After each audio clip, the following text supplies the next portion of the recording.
had headed towards the car there because I thought, well, I may land at the car and that way I can ensure to make it home. But I think I'll get 16%. I think that's going to be enough to get me back to my home point.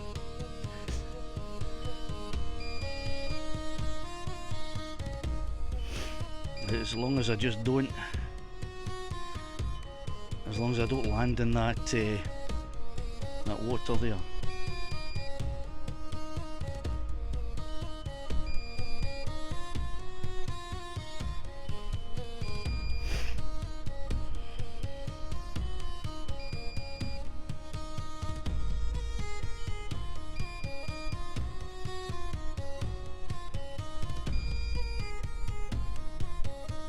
.400 meters, 10% power.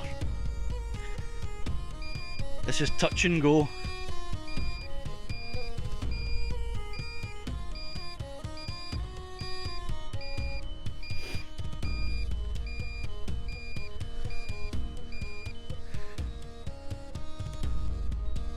It's forced landing and I want to cancel that. Of course you can't. So I don't want to land in the water. So if I land as close to the wall, it's got this wee bush.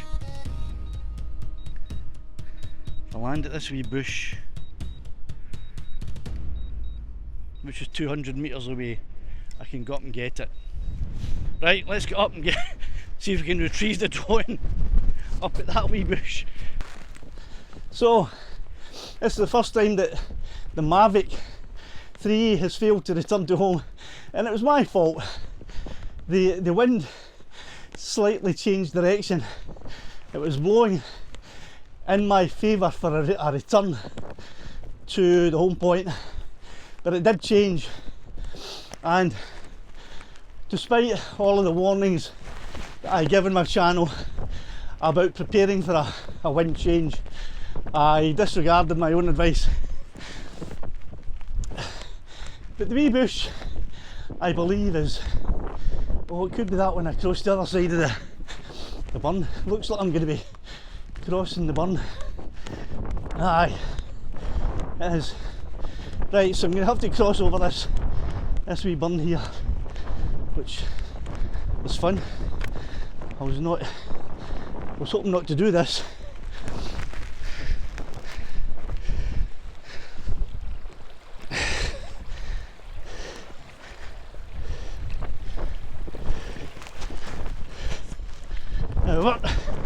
There we are, safely across.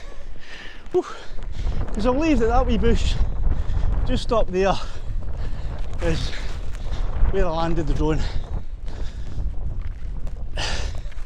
That is one thing, if you are going to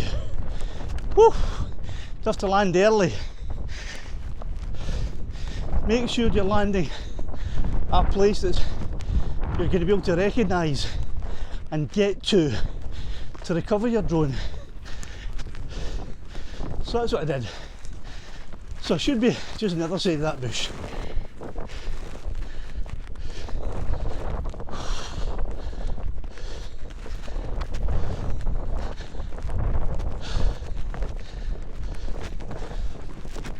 And there it is.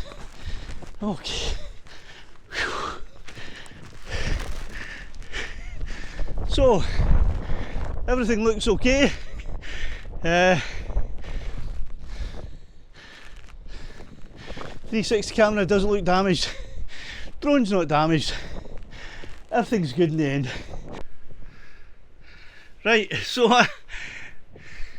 that's okay. So that is episode 6, of the first season of Scotland's entire coastline from a drone's eye view. Wee bit heart thumping there at the end as I realised that the drone wasn't going to make it all the way back because of the slight change in direction of the really strong wind.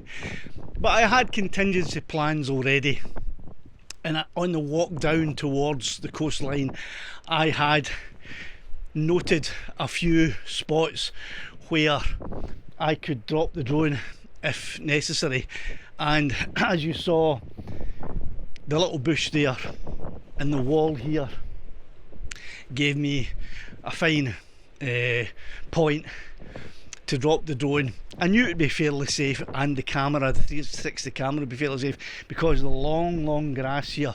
I knew it would be safe to drop it down gently at the side of the bush there, and that's what I did.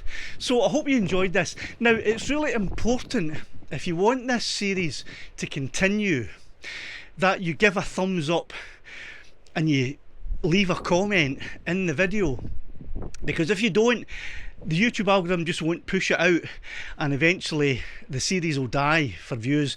And if I don't get enough views to at least cover the cost of the fuel to get to the locations, then I'm going to have to stop doing it. So your help in this is really needed.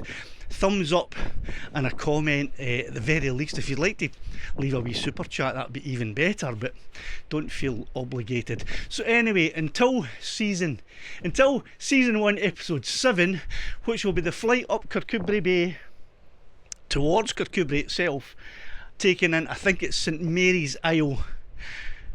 Cheerio the now.